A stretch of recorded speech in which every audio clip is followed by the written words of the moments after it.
Mazmur 91, dalam lindungan Allah.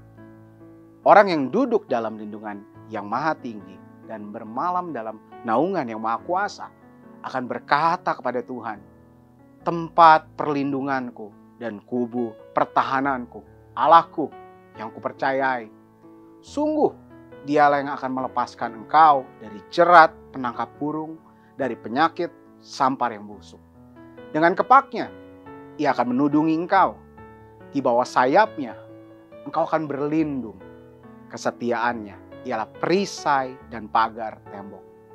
Engkau tak usah takut terhadap kedahsyatan malam, terhadap panah yang terbang di waktu siang, terhadap penyakit sampar yang berjalan di dalam gelap, terhadap penyakit menular yang mengamuk di waktu petang. Walau 1.000 orang rebah di sisimu dan 10.000 di kananmu, tapi itu tidak akan menimpamu. Engkau hanya menontonnya dengan matamu sendiri dan melihat pembalasan terhadap orang-orang fasik. Sebab Tuhan ialah tempat perlindunganmu, yang maha tinggi telah kau buat tempat perteduhanmu. Malapetaka tidak akan menimpa kamu, dan tulah tidak akan mendekat kepada kemahmu. Sebab malaikat-malaikatnya akan diperintahkannya kepadamu untuk menjaga engkau di segala jalanmu. Mereka akan menatang engkau di atas tangannya supaya kakimu jangan terantuk kepada batu. Singa dan ular tedung akan kau langkahi. Engkau akan menginjak anak singa dan ular naga. Sungguh hatinya melekat kepadaku, maka aku akan meluputkannya. Aku akan membentenginya, sebab ia mengenal namaku. Bila ia berseru kepadaku, aku akan menjawab. Aku akan menyertai dia dalam kesesakan. Aku akan meluputkannya dan memuliakannya. Dengan panjang umur akan kukenyangkan dia, dan akan kuperlihatkan kepadanya keselamatan daripadaku.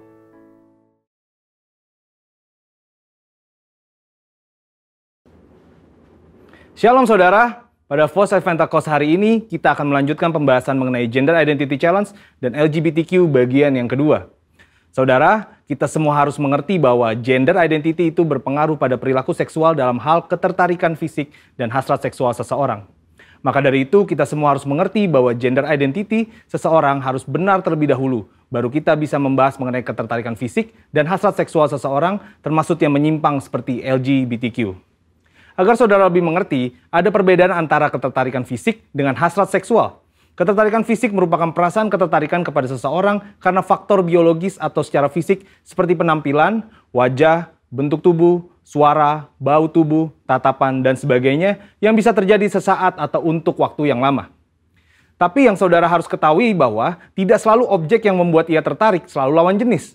Contohnya, ada seorang anak cowok yang ngefans banget sama boyband K-pop karena suara dan performa panggungnya. Sedangkan hasrat seksual adalah tindakan untuk merealisasikan ketertarikan fisik, baik itu bisa di dalam pikiran atau secara fisik berhubungan seksual. Ini merupakan suatu pilihan mau dilakukan atau tidak. Hasrat seksual yang sah hanya dapat dilakukan antara laki-laki dan perempuan yang sudah menikah. Dari sini kita bisa melihat bahwa gender identity merupakan kunci sebelum memasuki tahapan ketertarikan fisik dan hasrat seksual. Jika gender identity-nya sudah terjadi penyimpangan, maka secara otomatis ketertarikan fisik dan hasrat seksualnya terjadi penyimpangan. Jika ketertarikan fisiknya sudah benar sesuai organ reproduksi seksualnya, maka untuk merealisasikan hasrat seksualnya pun harus benar, yaitu hanya boleh dalam pernikahan.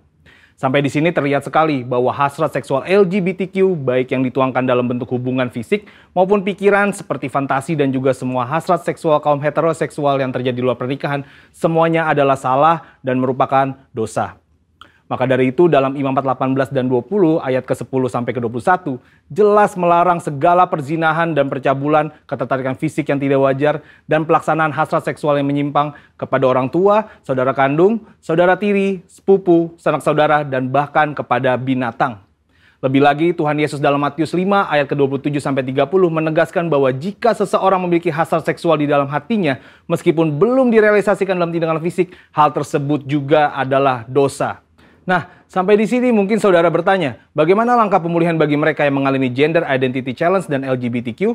Ternyata langkah pemulihannya sama dengan semua yang jatuh dalam dosa, yaitu bertobat, berbalik dari dosa, dan datang kepada Tuhan Yesus untuk pengampunan dosa serta memberi diri untuk bertumbuh ke arah Dia.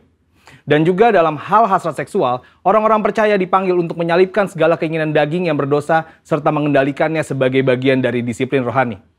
Maka dari itu yang paling terpenting ialah bagaimana langkah kita sebagai anak mudanya Tuhan dalam menanggapi LGBTQ ini. Saudara bisa melakukan 3M. M yang pertama adalah mengasihi. Saudara pasti sudah sangat mengerti bahwa kita dipanggil untuk mengasihi sesama, namun mengasihi bukan berarti berkompromi terhadap kebenaran firman Tuhan. Karena tindakan untuk membenarkan perilaku penyimpangan seksual bukanlah tindakan kasih, melainkan tindakan menghancurkan. Untuk itu, GBI sendiri telah memandang disorientasi seksual kaum LGBTQ adalah dosa. Namun, GBI meyakini bahwa kuasa Yesus dan pekerjaan Roh Kudus mampu mengubahkan orang berdosa. Jadi, wujud kasih kita yang benar kepada kaum homoseksual bukan memandang perilaku itu benar berdasarkan hak asasi manusia, namun justru menolong mereka keluar dari perbuatan dosa itu sesuai 1 Korintus 6 ayat yang ke-9 sampai ke-11. Selain itu, gereja atau kita sebagai orang percaya dapat menjadi wadah dan sarana yang positif dalam melahirkan pertumbuhan iman dan penguatan nilai-nilai rohani yang baru. M yang kedua adalah membantu. Gereja atau orang percaya dipanggil untuk membantu dengan memberikan pengajaran-pengajaran yang benar mengenai gender identity, batasan ketertarikan fisik dan hasrat seksual, sehingga orang-orang yang bergumul dapat kembali pada gambaran rupa dan gambar Allah sebagaimana Allah menciptakan manusia pada awalnya. Dan M yang ketiga adalah mengingatkan. Sebagai komunitas orang percaya, saudara juga dapat saling mengingatkan bahwa perjalanan hidup orang Kristen adalah mencapai keserupaan dengan Kristus. Yang berarti bahwa proses pengudusan hidup tidak akan pernah berhenti di sepanjang kita hidup di dunia ini. Meskipun ada pilihan berbuat dosa, namun kita memilih untuk menghindari dosa tersebut. Kesimpulannya, Tuhan membenci serta menganggap dosa semua perbuatan zina, cabul, penyimpangan seksual, dan siapapun yang tidak dapat mengontrol hasrat seksualnya. Sebagai komunitas orang percaya, kita tidak dapat terhindar dari orang yang memilih hidup dalam penyimpangan seksual, namun respon dan sikap kita adalah tetap mengasihi mereka, membantu mereka untuk mengendalikan perilaku seksual mereka, serta mengingatkan bahwa perjalanan hidup setiap orang percaya adalah ke arah Kristus. Saudara, untuk penjelasan lengkapnya dari tim teologi kami, silakan cek link yang ada di atas atau scan QR Code yang tersedia. Salam integritas, Tuhan Yesus memberkati.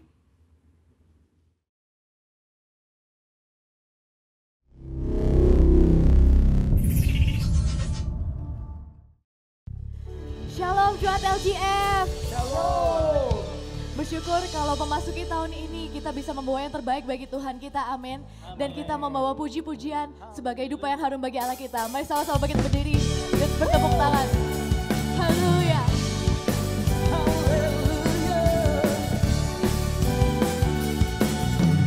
Coba firman Tuhan menerangi setiap langkah kita. Firman terangi jalanku, perisai manis setiap waktu, lindungiku dari segala, tak pernah ku ragu karena Dia bersamaku, setia menjaga dengan kuasa mulia.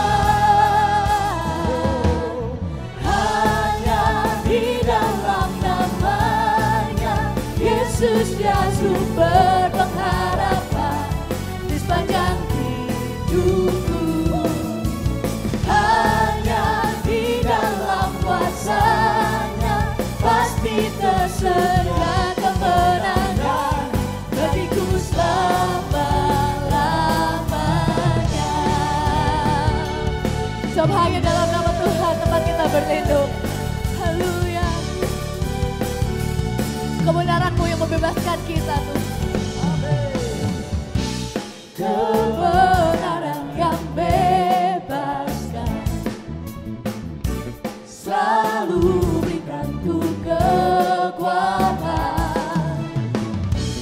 hadapi segala tantangan. Tak pernah ku ragu karena Dia bersamaku, setia menjaga dengan kuasa mulia. Hanya di dalam nama-Nya Yesus dia sumber pengharapan di sepanjang hidupku. Hanya di dalam kuasa-Nya pasti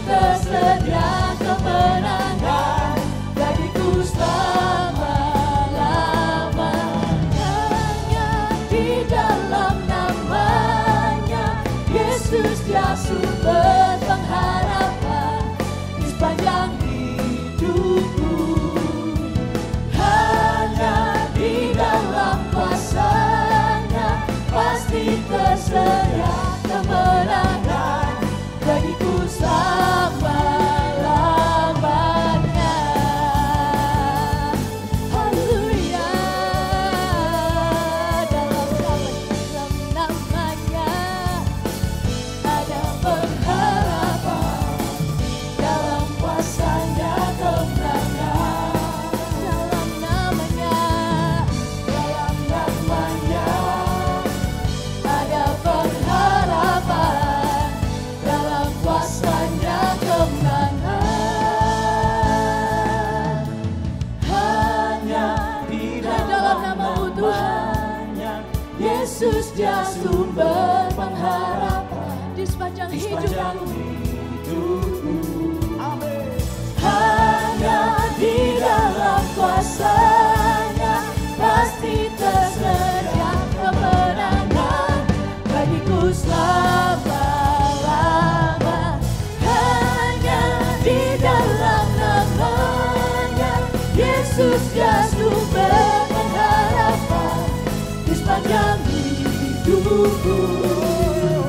Hanya di dalam kuasa-Nya pasti tersedia kemenangan bagiku selama-lamanya.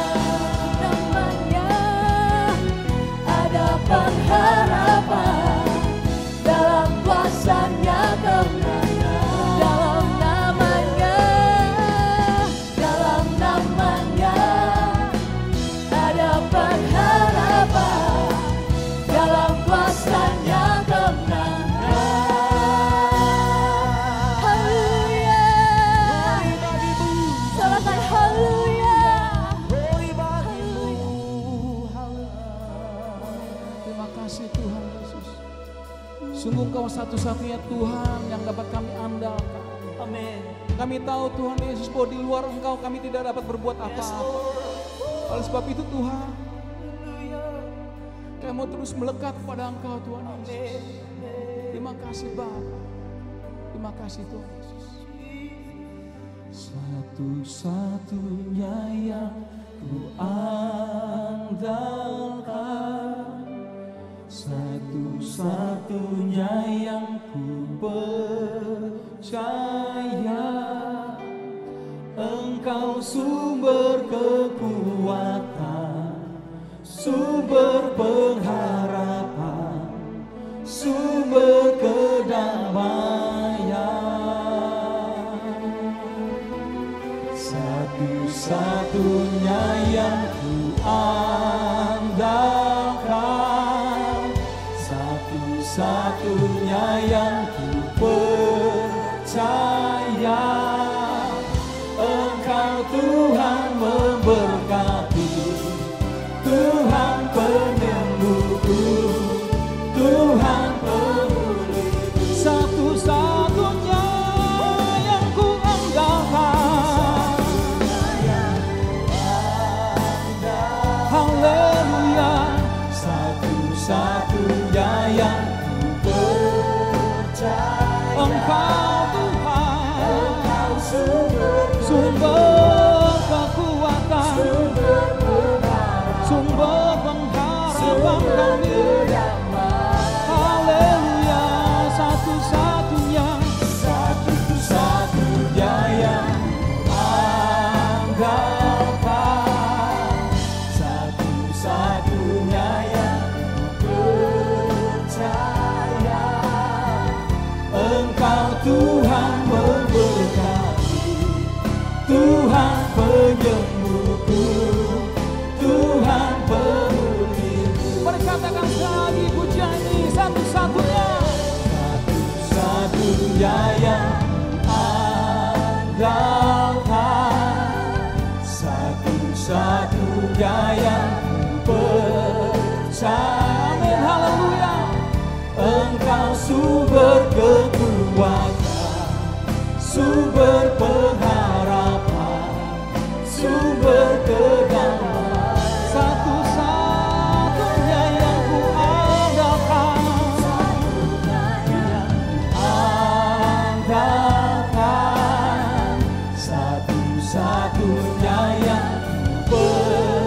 percaya Engkau Tuhan memberkati, Tuhan penyembuhku, Tuhan Engkau Tuhan memberkati, Engkau Tuhan memberkati, Tuhan penyembuhku, Tuhan pemulihku. Engkau Tuhan memberkati, Tuhan memberkati, Tuhan penyembuhku, Tuhan pemulihku. Haleluya, terima kasih Tuhan, makasih Tuhan, terima kasih Bapa. Thank you Lord. Shalom Bapak Ibu Saudara sekalian, khususnya buat semua jemaat LGF Church Jakarta. Apa kabar semuanya? Saya berharap kita semua tetap sehat di tengah-tengah situasi yang cukup mengerikan sebulan terakhir ini. Mungkin kita mendengar ada banyak orang-orang terdekat kita itu terkena COVID-19. Tapi saya berdoa semua tetap bisa melewati masa-masa ini, tetap hidup di dalam pemeliharaan Tuhan. Amin Bapak Ibu Saudara. Minggu lalu saya mendapatkan kabar duka yang cukup mengagetkan buat saya. Bagaimana Pak Andreas SW itu meninggal dunia. Tuhan panggil dia pulang di usia yang cukup muda. Saya sempat tidak percaya mendengar kabar ini karena buat saya, para leaders dan mungkin sebagian besar jemaat maupun para pelayan Tuhan, beliau ini cukup istimewa buat gereja LGF karena tidak hanya datang sebagai pembawa firman saja, tapi beliau mengajarkan banyak kebenaran. Begitu banyak orang mendapatkan berkat, pemikirannya terbuka dan hidupnya diubahkan oleh kebenaran firman Tuhan yang beliau sampaikan di setiap kesempatan di gereja kita di LGF Church Jakarta. Buat saya pribadi dan juga buat para leaders, kami kehilangan yang sangat besar. Besar sekali, hampir tidak percaya. Karena beliau banyak mengajarkan prinsip-prinsip kebenaran firman Tuhan. Ada begitu banyak pesan yang membangun. Bahkan yang sampai hari ini masih saya ingat bagaimana seharusnya kita melayani gereja Tuhan, melayani jemaat, dan juga bagaimana kita menjalankan gereja seperti yang Tuhan mau. Pesan-pesan yang tidak banyak terdengar di luar sana hari-hari ini. Tuhan panggil Pak Andreas di usia yang cukup muda, belum sampai 50 tahun. Dan untuk itu saya ingin memberikan penghargaan atau tribute buat beliau. Hari ini sebenarnya adalah jadwal saya berkhotbah di gereja LGF Church. Namun jadwal saya hari ini, waktu saya hari ini, saya berikan kesempatan kepada beliau. Hari ini kita akan memasang ulang, mengupload kembali video rekaman khotbah yang pernah kita pasang di channel YouTube LGF beberapa tahun yang lalu. Namun pesan yang disampaikan sampai hari ini masih sangat relevan, masih bisa dimengerti, dan saya percaya tetap bisa menjadi jawaban bagi kebutuhan banyak orang di tengah-tengah masa-masa sulit ini. Dan memang seperti itulah seharusnya yang namanya kebenaran. Tidak lekang dimakan zaman, tidak menjadi kuno oleh perubahan waktu yang berjalan begitu cepat. Jadi sekali lagi hari ini kami memberikan penghormatan buat beliau yang kami sampaikan kepada Bapak Ibu Saudara sekalian. Mari kita kembali menyaksikan atau mendengar pesan yang pernah beliau sampaikan atau dilepaskan dan ditinggalkan buat gereja kita. Selamat belajar firman Tuhan. Tuhan Yesus memberkati Bapak Ibu Saudara sekalian.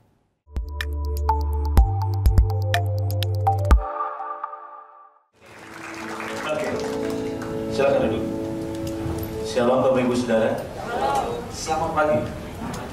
Senang pagi ini saya bisa ada di tempat ini dan untuk membagikan firman Tuhan kepada saudara. Dan hari ini saya ingin mengajar sebuah tema yang saya beri judul salah posisi.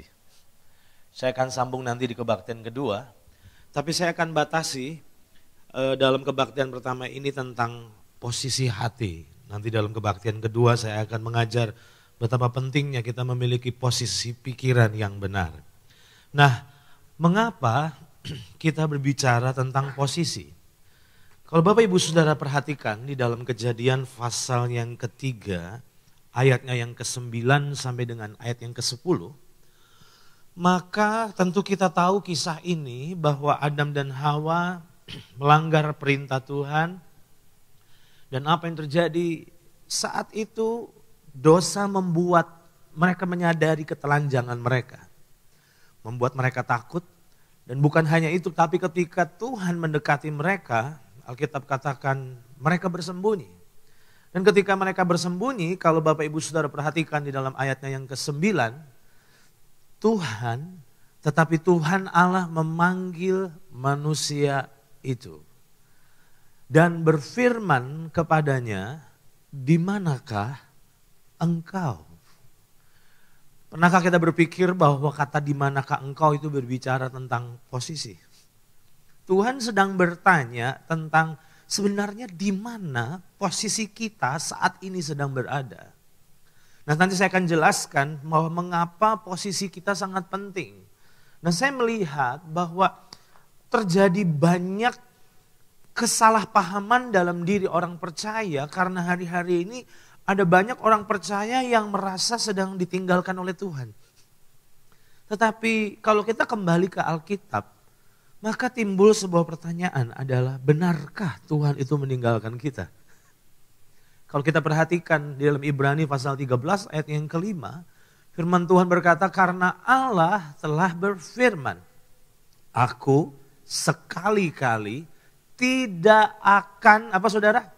Membiarkan engkau, dan aku sekali-kali tidak akan, apa saudara? Meninggalkan engkau. Berarti dengan kata lain bahwa sebenarnya dari pihak Tuhan, Tuhan itu tidak pernah ninggalin kita. Masalahnya ada banyak orang merasa sedang ditinggalkan oleh Tuhan. Tapi saudara harus paham bahwa ternyata tidak selamanya perasaan itu benar. Setuju nggak? Kalau kita hanya mempercayai apa yang kita rasa saja, maka percayalah bahwa kita akan terombang-ambing oleh perasaan kita. Sudah waktunya hidup kita tidak dibangun dari apa yang kita rasa, tapi hidup kita seharusnya dibangun dari apa yang Tuhan katakan tentang kita. Amin. Nah, apa sih yang sebenarnya terjadi? Kalau saudara perhatikan di dalam Yesaya pasal yang pertama ayat yang keempat, ternyata yang terjadi adalah firman Tuhan katakan dalam Yesaya pasal yang pertama ayat 4, mereka meninggalkan Tuhan. Menista yang Maha Kudus Allah Israel dan berpaling membelakangi Dia.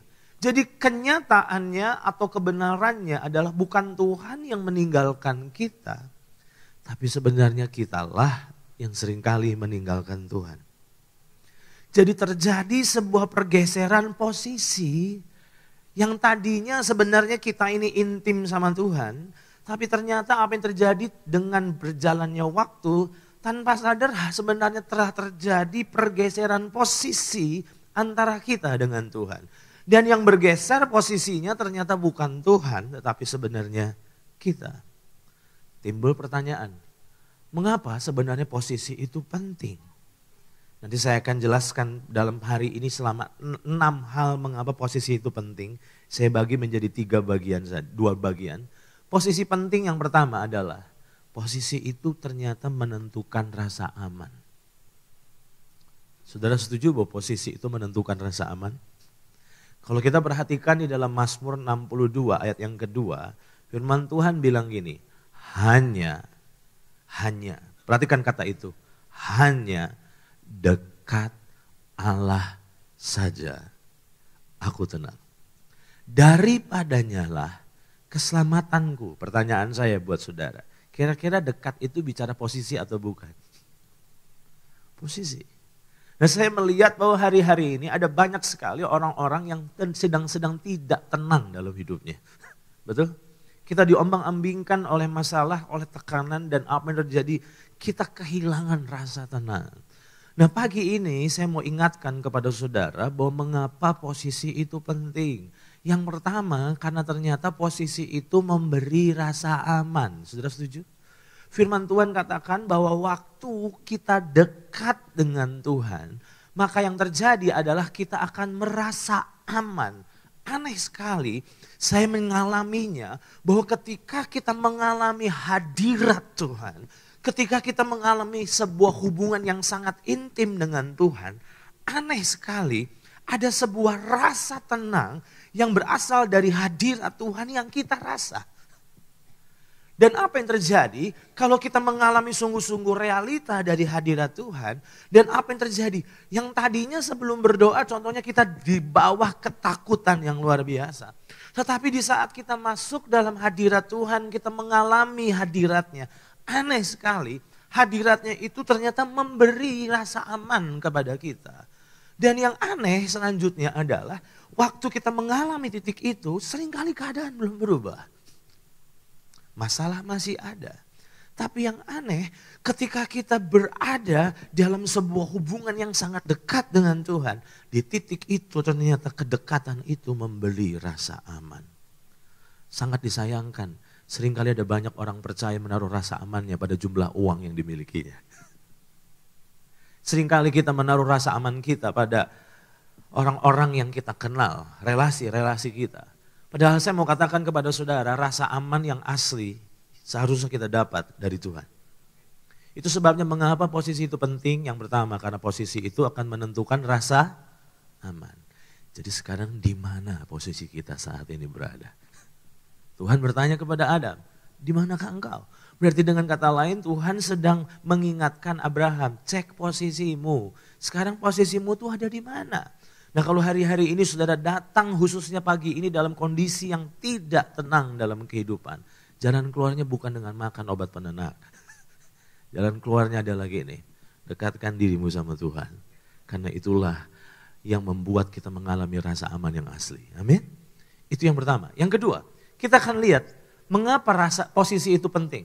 Ternyata posisi itu menentukan perspektif loh saudara. Saudara sadar bahwa posisi itu akan menentukan perspektif, sudut pandang mungkin kalau bahasa Indonesia. Coba saudara lihat Wahyu pasal 4 ayat yang pertama. Wahyu pasal 4 ayat yang pertama firman Tuhan bilang begini, kemudian daripada itu aku melihat, Yohanes melihat itu. Apa yang dia lihat? Sesungguhnya sebuah pintu terbuka di sorga. Dan suara yang dahulu yang telah kudengar berkata kepadaku, seperti bunyi sangkakala katanya. Apa katanya? Naiklah kemari. Naiklah kemari. Untuk apa Tuhan mengajak Yohanes itu naik? Kalimat selanjutnya, naiklah kemari dan aku akan menunjukkan kepadamu apa yang harus terjadi sesudah ini. Posisi penting yang pertama karena ternyata posisi itu menentukan rasa aman. Kenapa yang kedua posisi itu penting? Karena posisi menentukan perspektif. Saya ambil contoh, simpel saja. Saudara tidak akan bisa melihat sesuatu yang saya lihat. Karena posisi kita beda. Itu sebabnya waktu saya melihat sesuatu yang luar biasa, saya tidak bisa paksakan itu kepada saudara selama posisi saudara ada di tempat duduk itu. Itu sebabnya yang saya lakukan adalah saya mengajak saudara berkata, naiklah kemari. Karena waktu saudara naik kemari, saudara akan bisa melihat sesuatu yang sebelumnya tidak saudara lihat. Setuju sampai di sini? Nah saya melihat betapa pentingnya posisi kita. Karena posisi kita akan menentukan cara pandang kita. Nah saya melihat bahwa banyak sekali orang-orang percaya yang perspektifnya selalu negatif, selalu buruk. Dan berapa banyak kita mencoba menasihati mereka dan bilang gini, jangan negatif terus dong. Salahnya adalah mereka negatif karena posisinya salah. Tuhan berkata kepada Yohanes, naik kemari. Sebab aku akan menunjukkan sesuatu kepadamu. Nah saya berdoa supaya hari-hari ini kalau saudara sedang mengalami tawar hati, saya mau katakan itu cuma bukti perspektifmu itu salah. Dan kalau perspektifmu salah, itu membuktikan bahwa posisimu sedang salah. Saya akan tunjukkan satu ayat yang luar biasa. Saya sangat yakin saudara sebenarnya kalau mau jujur pernah mengalami titik ini. Cuman seringkali kita kurang jujur saja. Mazmur 73 ayat yang kedua sampai ayat yang kelima. Ayat 12 sampai 13 dan ayat 16. Karena panjang sekali jadi saya comot beberapa ayat saja. Oke? Tapi kalau saudara ingin memahami secara keseluruhan, baca seluruh pasal secara utuh. Oke? Kalau saudara perhatikan di dalam ayat yang kedua. Tetapi aku, pemazmur berkata, tetapi aku Sedikit lagi maka kakiku terpleset. Nyaris aku tergelincir. Maksudnya apa? Dia jelaskan dalam ayat yang ketiga. Sebab aku cemburu kepada pembual-pembual kalau aku melihat kemujuran orang-orang fasik. Saya mau tanya, saudara kalau mau jujur pernah nggak mengalami titik ini? Saudara bandingkan hidup saudara dengan orang yang gak kenal Tuhan. Dan yang aneh, seringkali waktu kita bandingkan hidup kita sama orang yang gak kenal Tuhan, jujur ada waktunya kita iri sama mereka. Kenapa ya? Saya sungguh-sungguh doa cari Tuhan, kok hidup gak diangkat-angkat di bawah terus. Sedangkan yang gak pernah kenal Tuhan, gak pernah ke gereja, gak sungguh-sungguh sama Tuhan, hidupnya jauh lebih enak.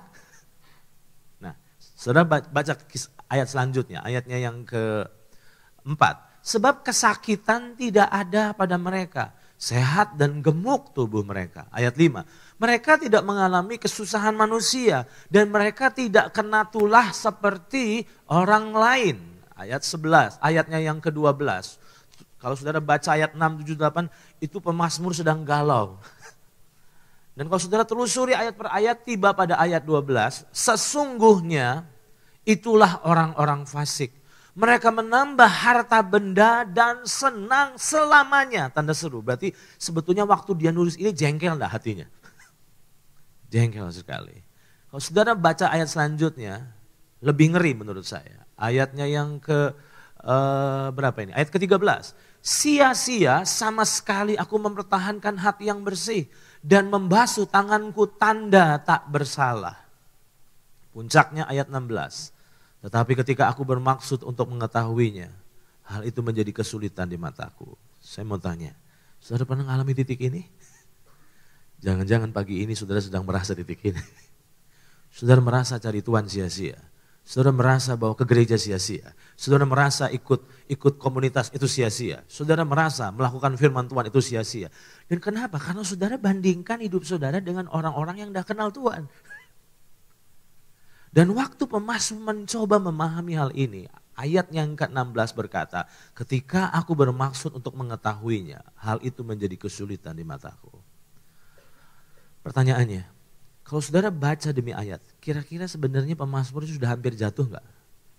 Hampir, itu sebabnya di dalam ayatnya yang kedua katakan, sedikit lagi aku tergelincir. Berarti dengan kata lain dia hampir kehilangan imannya. Kapan semuanya berubah? Semuanya berubah di titik ayat 16 dan ayat 17. Coba saudara perhatikan. Di ayat yang ke-16 sampai ayat 17 ternyata terjadi sebuah transisi, terjadi shifting perubahan. Kapan itu terjadi? Sampai aku masuk dalam tempat kudus Allah. Saya mau tanya, kalau ayat ini bilang sampai aku masuk ke dalam tempat kudus Allah, ini bicara tentang posisi atau tidak? Di posisi semula, dia ngelihat orang fasik beruntung sekali. Dan dia melihat dirinya susah sekali, sial sekali. Sampai akhirnya apa yang terjadi? Dia merubah posisinya. Alkitab katakan dia masuk ke tempat kudus Allah. Artinya waktu masuk ke tempat kudus Allah itu bicara tentang masuk dalam hadirat Tuhan. Apa yang terjadi? Ketika terjadi pergeseran posisi, yang terjadi adalah kalimat selanjutnya. Dan memperhatikan, apa saudara? Kesudahan mereka.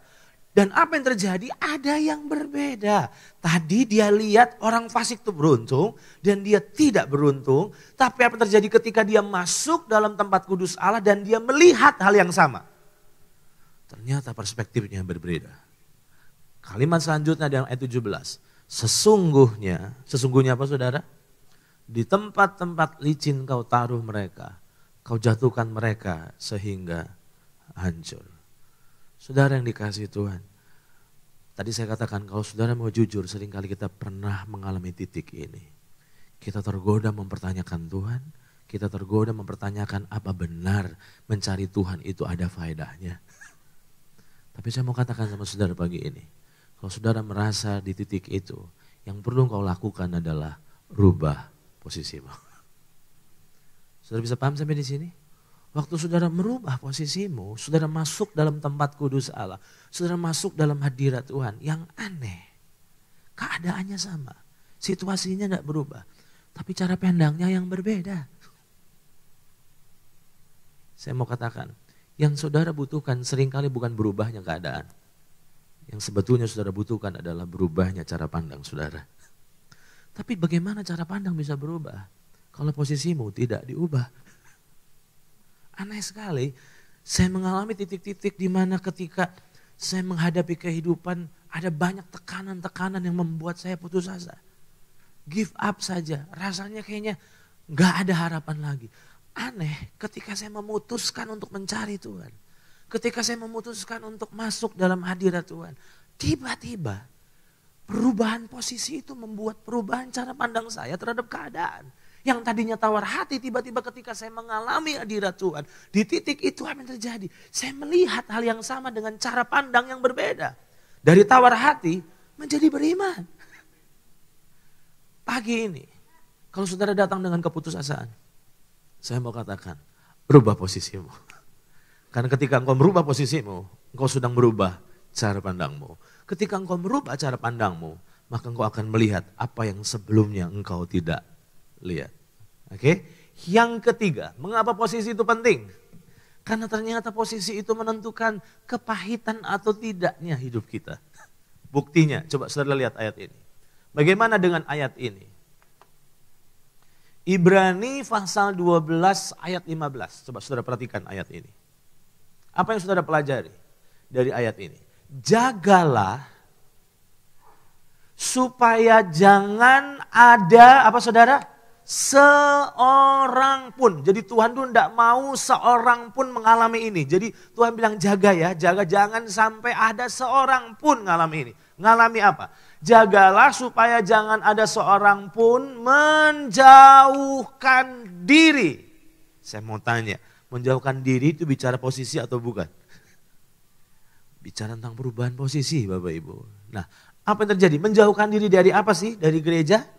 Bukan. Ayat ini bilang apa? Jagalah supaya jangan ada seorang pun menjauhkan diri dari apa saudara? Kasih karunia. Nah, apa yang terjadi ketika kita bergeser dari kasih karunia, menjauhkan diri dari kasih karunia? Yang terjadi apa? Kalimat selanjutnya.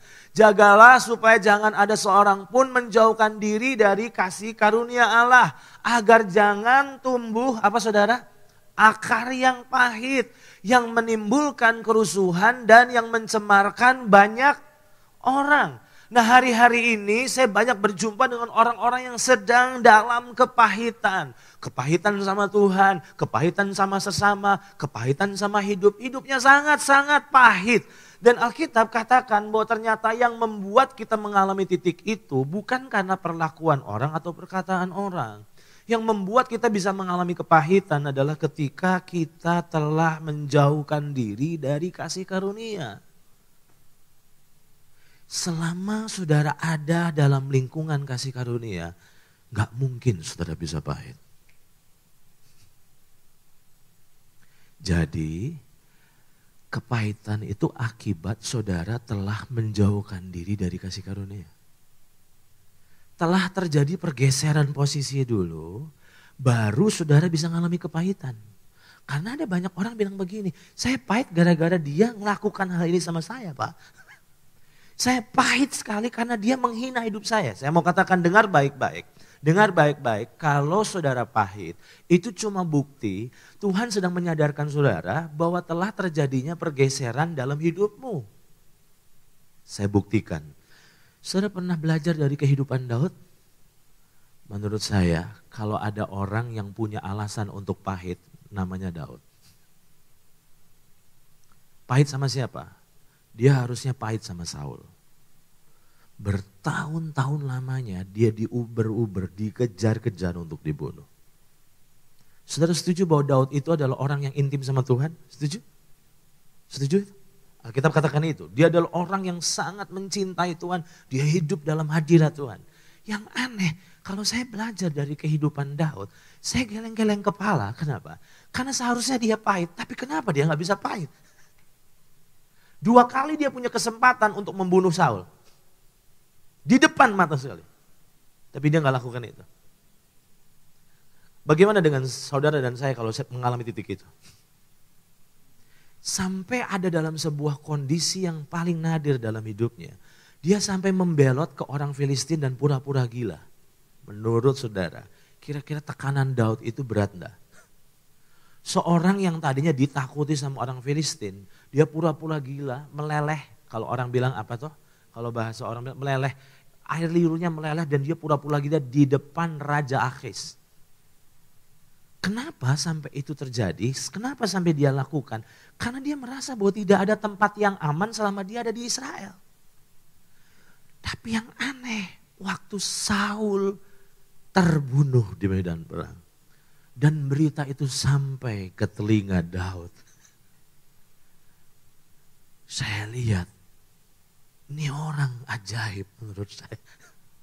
Karena begitu dia dengar berita kematian Saul, dia meratap. Dia meratap. Pertanyaan saya, bagaimana kalau kita mengalami titik itu? Waktu kita dengar berita kematian dari lawan kita, saya sangat yakin saudara akan bersorak-sorai. Saudara akan bersorak-sorai. Mengapa saudara bersorak-sorai? Karena saudara merasa bahwa ternyata duri dalam daging saudara telah lenyap. Tapi Alkitab katakan ternyata dia tidak punya hati seperti itu. Aneh, saya belajar bahwa ternyata Tuhan bilang jagalah. Jangan ada seorang pun menjauhkan diri dari kasih karunia. Karena kalau kita menjauhkan diri dari kasih karunia, pasti akan tumbuh akar pahit. Jadi maafkan saya, jangan salahkan orang yang melukaimu. Karena yang membuat engkau terluka bukan karena tindakan orang itu. Yang membuat engkau terluka adalah karena engkau telah menjauhkan diri dari kasih karunia.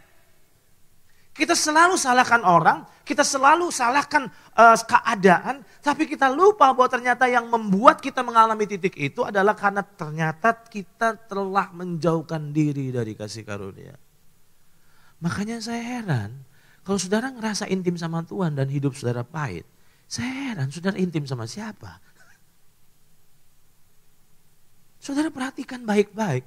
Orang yang punya keintiman sama Tuhan, akar pahit gak punya tempat di hatinya.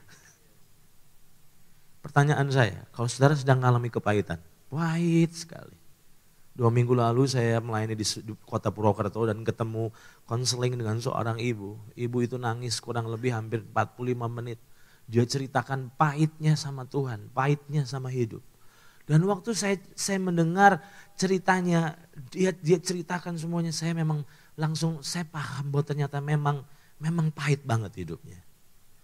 Tapi yang aneh ternyata setelah saya telusuri kisahnya, benar semua itu terjadi karena dia telah menjauhkan diri dari kasih karunia. Pertanyaan saya, kalau saudara sedang mengalami kepahitan, bagaimana solusinya? Menurut saya solusinya adalah dekatkan diri dengan kasih karunia. Kalau akar pahit itu tumbuh karena kita menjauhkan diri dari kasih karunia, maka solusi dari akar pahit adalah mendekatkan diri kepada kasih karunia.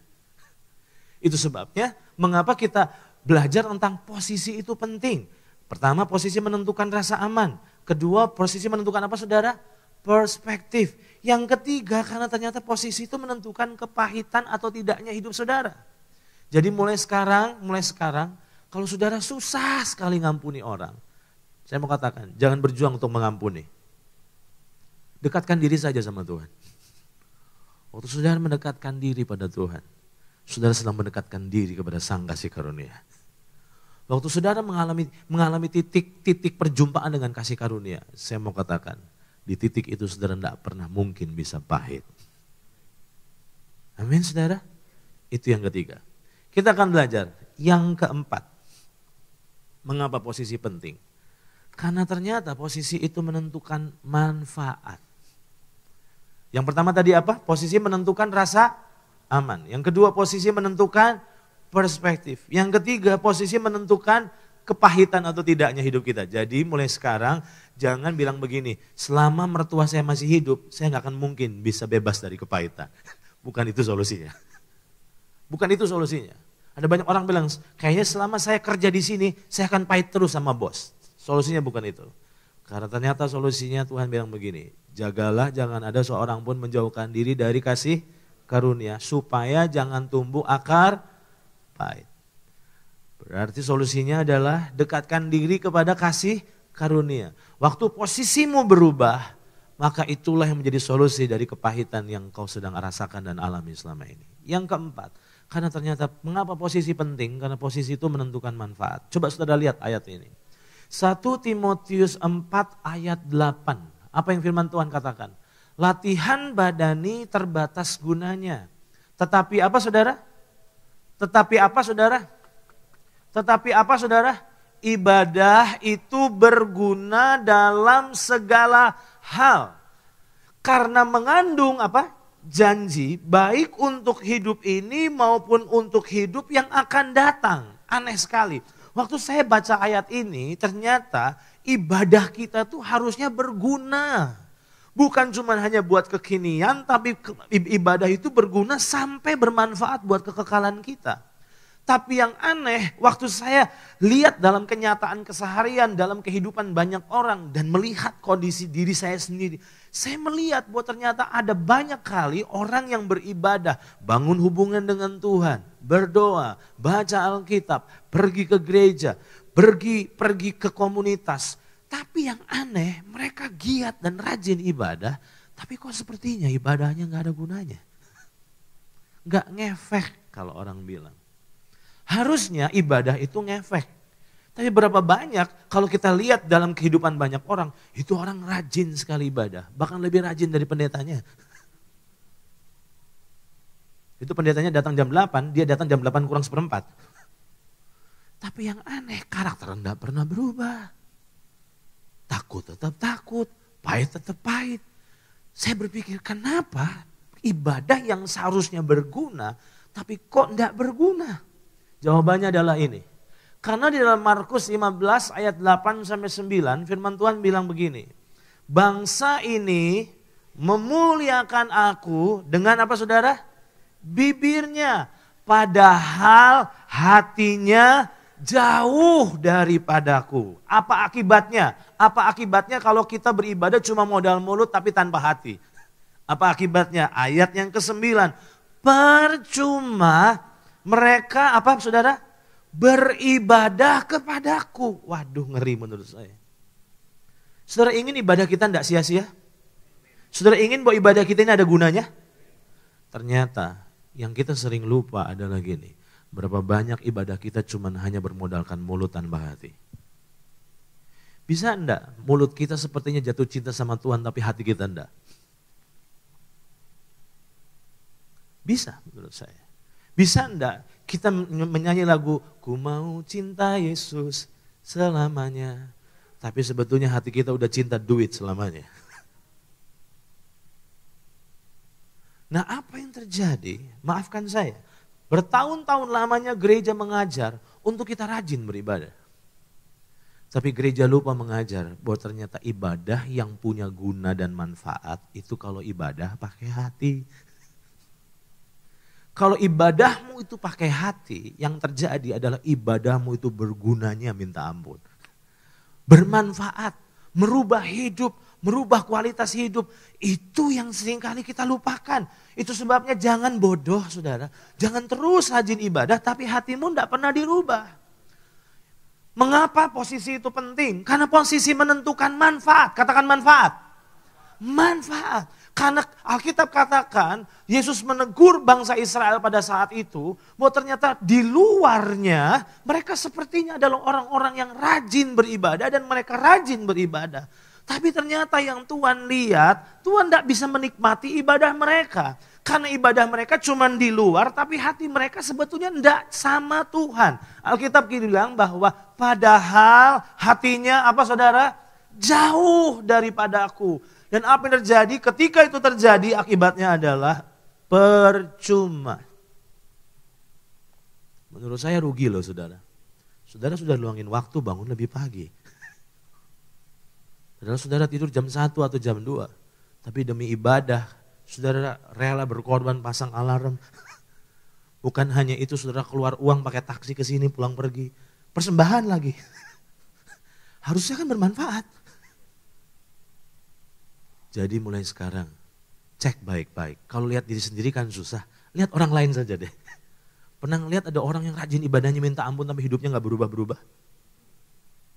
Itu terjadi oleh karena ternyata ibadah mereka cuma bermodalkan mulut tanpa hati. Oke? Nah, coba saudara lihat slide berikut ini. Saya mau jelaskan. Di mana sebenarnya posisi hati kita berada? Di mana posisi hati kita saat ini sedang berada? Karena firman Tuhan katakan dalam Yeremia pasal 17 ayat yang kelima, firman Tuhan bilang begini, beginilah firman Tuhan, terkutuklah orang yang mengandalkan manusia, yang mengandalkan kekuatannya sendiri, dan yang hatinya, apa saudara? Menjauh daripada Tuhan. Saya tertarik diberkati dengan ayat ini, karena ayat ini tidak bilang yang hatinya jauh. Ayat ini ditulis dengan kata hatinya menjauh. Saudara harus tahu bedakan antara jauh dan menjauh. Jauh dan menjauh. Jauh itu sebuah keadaan, menjauh itu sebuah proses. Kalau ayat ini bilang yang hatinya menjauh daripadaku, berarti dengan kata lain orang ini pernah dekat sama Tuhan hatinya. Saudara pernah ngerasain waktu pertama kali saudara cinta mula-mula sama Tuhan? Itu hatimu lagi top-topnya sama Tuhan. Waktu engkau ngalami cinta mula-mula, hatimu itu jatuh cinta banget sama Tuhan.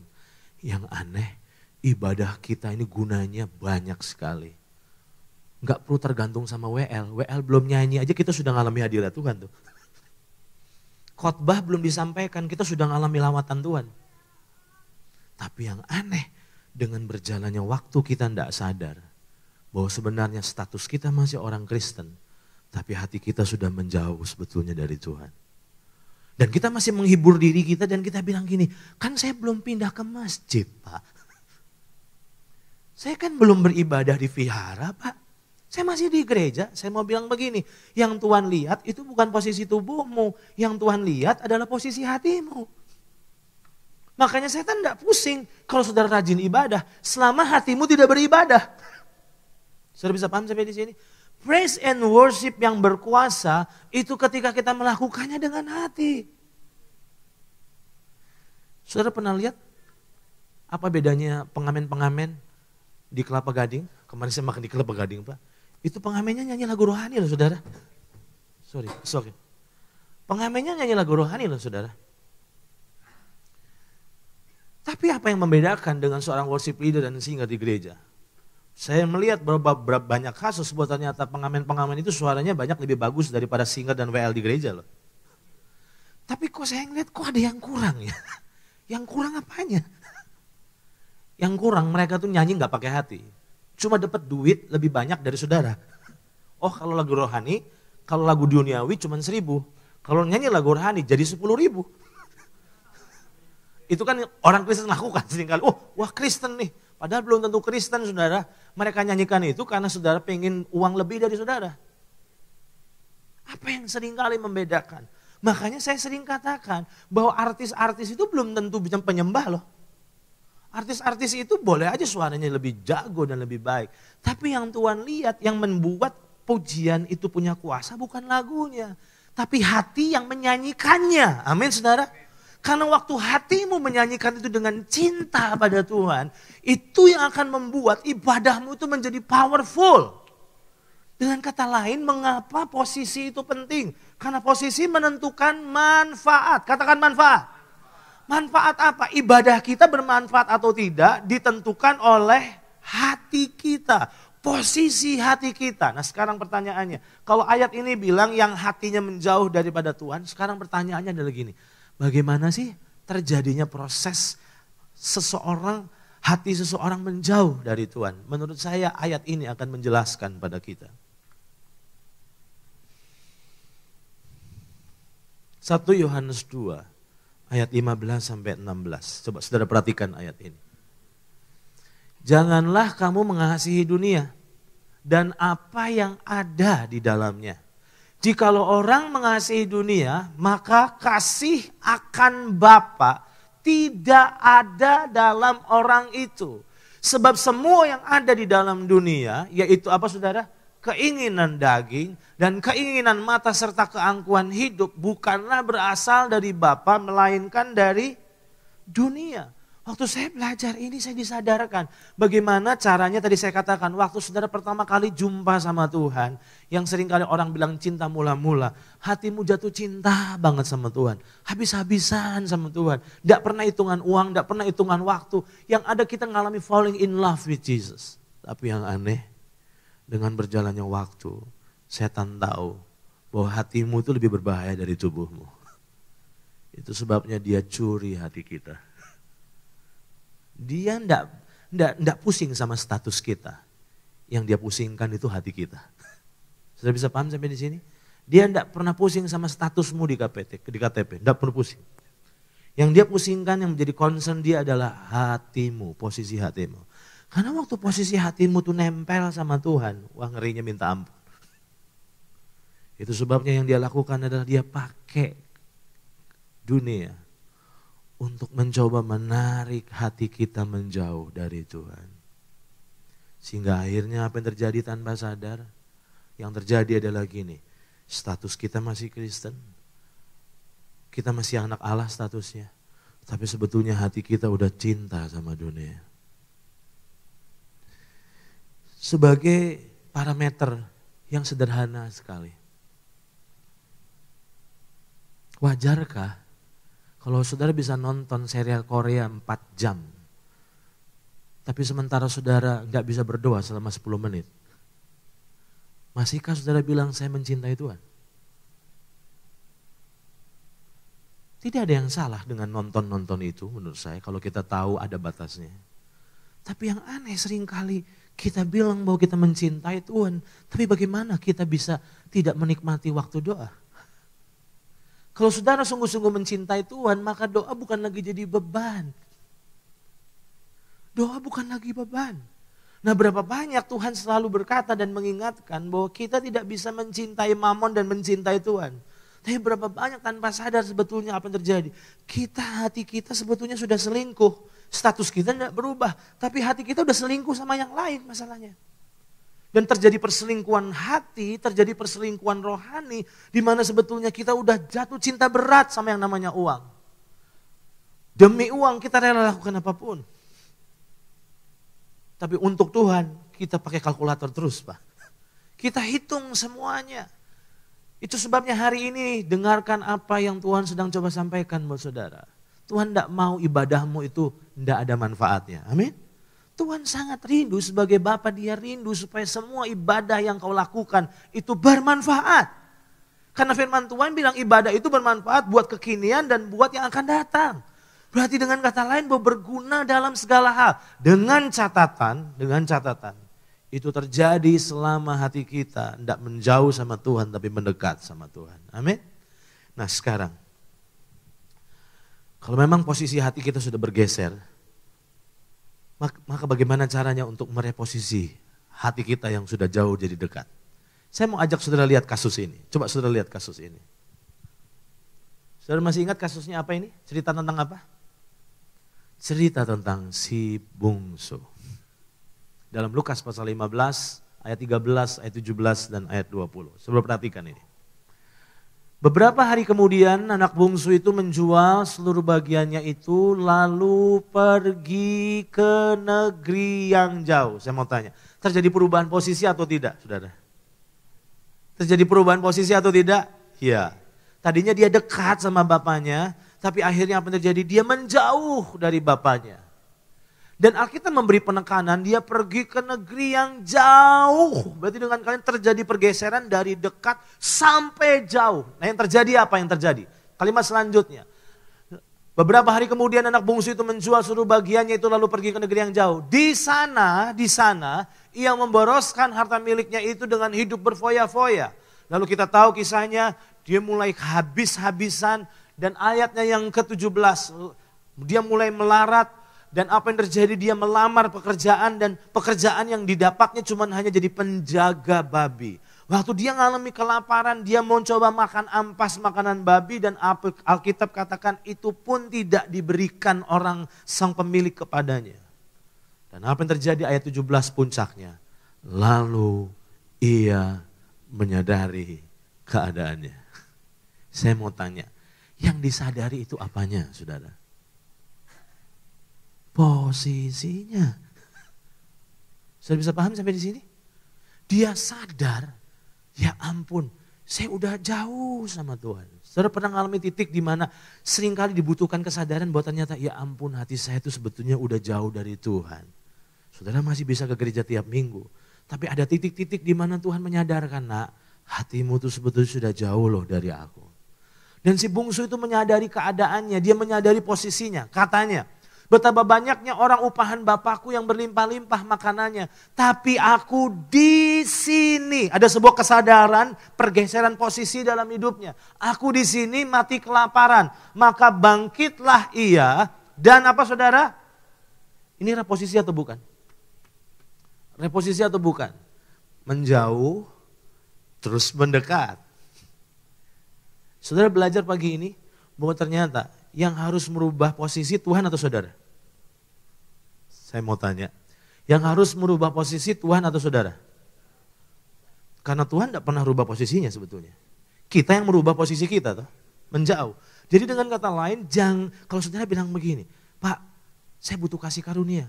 Kalau saudara butuh kasih karunia, mendekat dong pada kasih karunia. Karena berapa banyak orang percaya minta supaya Tuhan yang adjust. Tuhan yang rubah posisinya. Saya mau katakan yang harus rubah posisinya adalah bukan Tuhan tapi diri kita semua. Amin. Nah Alkitab katakan lalu ia menyadari keadaannya, katanya betapa banyaknya orang upahan Bapakku yang berlimpah-limpah makanannya. Tapi aku di sini mati kelaparan. Maka bangkitlah ia dan apa saudara? Dan apa saudara? Pergi kepada bapaknya. Ketika ia masih jauh, ayahnya telah melihatnya. Lalu tergeraklah hatinya oleh belas kasihan. Ayahnya itu berlari mendapatkan dia lalu merangkul dan mencium dia. Apa yang terjadi? Ketika engkau merubah posisi hatimu, pemulihan pasti terjadi. Saya ulang. Dengar baik-baik. Maaf, mungkin kalimat saya agak ekstrim. Dengar baik-baik, jangan salah dengar. Yang membuat pemulihan terjadi bukan banyaknya doa. Yang membuat pemulihan terjadi ketika engkau merubah posisi hatimu. Karena ada banyak orang berdoa, hatinya sebetulnya nggak sama Tuhan. Sudah bisa paham sampai di sini? Ambil keputusan untuk gini. Ya ampun, hati saya ternyata udah jauh sama Tuhan. Ketika engkau menyadari titik itu, mari mendekat. Ketika engkau mendekat, Alkitab katakan, pemulihan itu bukan akan terjadi, tapi pasti terjadi. Saya mau tanya sama saudara. Waktu si anak itu pulang, dia merubah posisinya. Kira-kira apa yang terjadi dalam hidupnya?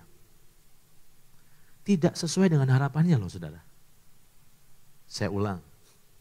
Waktu anak itu pulang, dari negeri jauh dia kembali mendekat ke rumah bapaknya. Terjadi pemulihan. Pertanyaannya, kira-kira sesuai harapan atau tidak? Tidak sesuai harapannya. Kalau saudara baca dan perhatikan ayat demi ayat, dia cuma berharap jadi budak. Betul nggak? Dia ngerasa udah gagal, dia ngerasa udah deh saya nggak pantas jadi anak. Saya mau tanya sama saudara. Kira-kira waktu posisinya berubah, yang dia dapat lebih dari harapannya atau tidak? Lebih dari apa yang diharapkannya. Dia tidak pernah mikir bapaknya ngadain pesta buat dia. Diterima aja udah kamsyah. Diterima aja nggak dimarahin, nggak ditempeleng aja udah syukur. Dia takut. Saya yakin bahwa waktu dia mereposisi posisinya yang dari jauh ke dekat itu bukan hal yang mudah. Itu sebabnya ketika bapaknya melihat dari jauh dan terus sudah terjadi pergeseran posisi. Bapak itu nggak nunggu sampai dia datang mendekat. Tapi bapak justru yang berlari mendapati dan merangkul dia. Dan yang luar biasa, saya mau katakan baik-baik. Waktu posisi hatimu diubah, saya mau katakan engkau akan mendapat hal yang tidak pernah engkau pikirkan. Dengar baik-baik.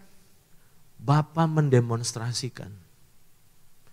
Dikenakan cincin, dikenakan jubah, diadakan pesta. Itu jauh dari apa yang anak ini bisa harapkan dan bayangkan. Doa saya, yang kita butuhkan, bukan cuma hanya rajin ke gereja. Tapi yang kita butuhkan adalah gini, lihat hatimu. Tuhan tanya, di mana posisi hatimu saat ini berada? Itu penting. Karena posisi akan menentukan hal-hal yang luar biasa dalam hidup kita.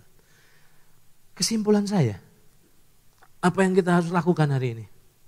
Menurut saya, Ibrani 4 ayat 16 adalah sebuah poin penting buat kita. Ibrani pasal 4 ayat 16 bilang begini, sebab itu marilah kita, marilah itu bicara ajakan atau tidak?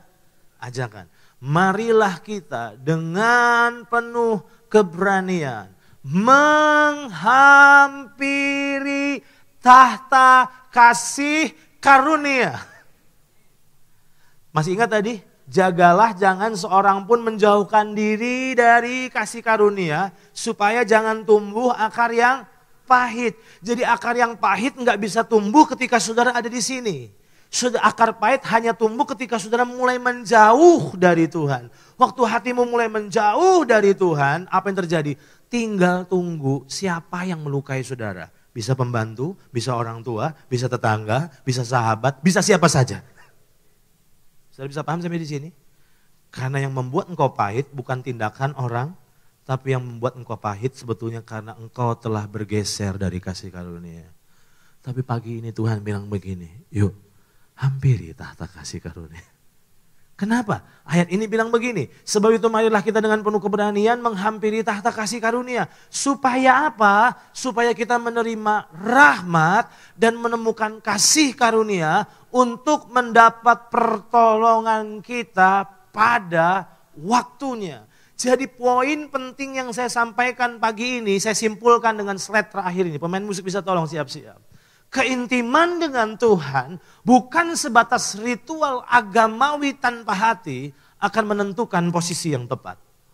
Saya ulang, kita baca sama-sama statement ini. Supaya saudara benar-benar teringat apa yang menjadi pelajaran penting pagi ini. Siap? 1, 2, 3. Keintiman dengan Tuhan bukan sebatas ritual agamawi tanpa hati akan menentukan apa saudara? Suaranya suara yang seperti orang belum sarapan pagi. Coba suara dengan lebih keras, bersuara, baca baik-baik dengan suara keras. Siap, 1, 2, 3. Keintiman dengan Tuhan bukan sebatas tanpa hati akan menentukan posisi yang maksudnya apa? Bisakah saudara baca Alkitab tapi tanpa hati? Bisa. Cuman karena gini, ya kalau nggak baca Alkitab nanti berdosa. Tapi saudara baca Alkitab tapi tidak dengan hati yang rindu. Saudara bisa menyanyi menyembah Tuhan tanpa hati? Bisa. Itu seperti pergi ke karaoke saja. Tapi kalau saudara menyanyi itu dengan hatimu dan berkata, Tuhan, hatiku udah jauh. Tapi hari ini aku datang mendekat padaku. Aku bawa hatiku padamu. Dan dengar baik-baik. Ketika engkau memutuskan itu, pasti Tuhan akan berlari menghampirimu. Saya ulang. Yang kau hanya lakukan sebatas gini, balikan hatimu sama dia. Ada waktunya saya sadar hati ini udah mulai menyimpang. Dan yang saya lakukan adalah saya pergi ke kamar saya, tutup pintunya, saya berlutut dan saya bilang, Tuhan, hati ini kok udah nyimpang ya. Aku bawa hatiku Tuhan. Dan yang aneh, ketika saya bawa hati saya dengan kondisi seperti anak bungsu yang babak belur, Tuhan selalu terima hati yang babak belur itu. Dan dia memulihkannya menjadi hati yang baru. Pagi ini, posisi itu penting. Di mana posisimu saat ini berada? Posisi yang dimaksud dengan posisi tubuh. Saudara bilang, saya duduk paling depan, di bangku paling depan. Bukan itu.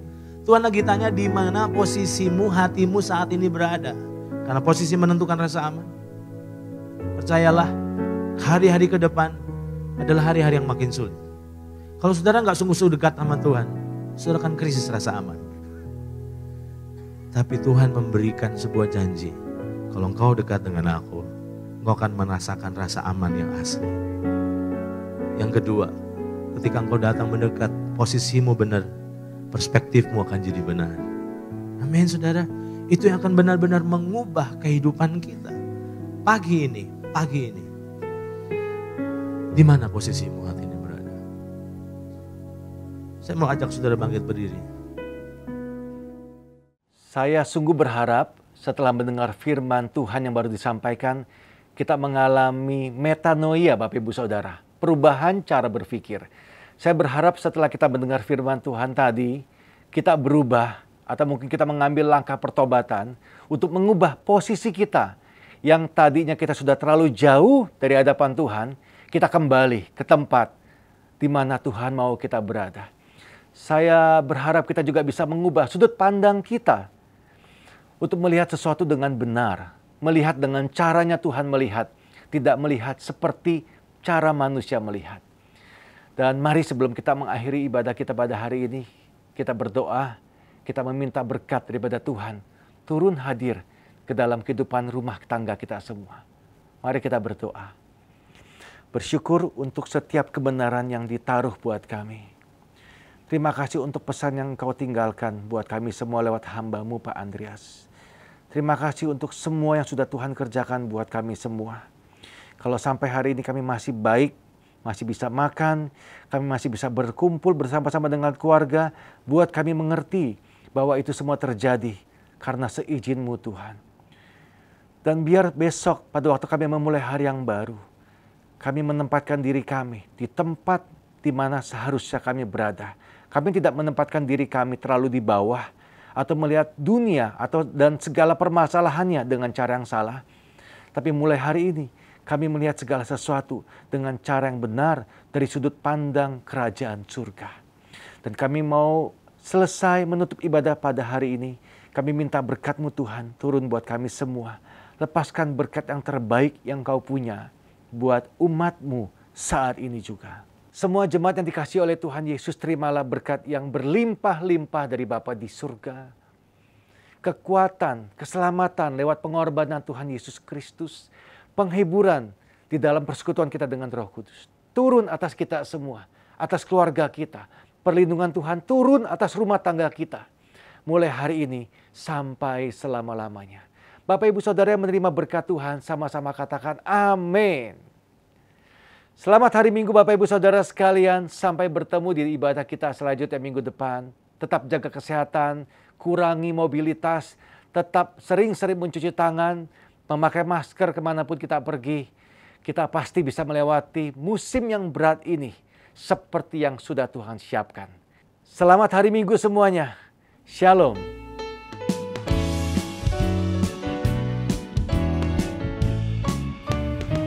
Sebab Dia hidup, ada hari esok. Sebab Dia hidup, ku tak gentar, karena ku tahu Dia pegang hari esok. Hidup jadi berarti sebab Dia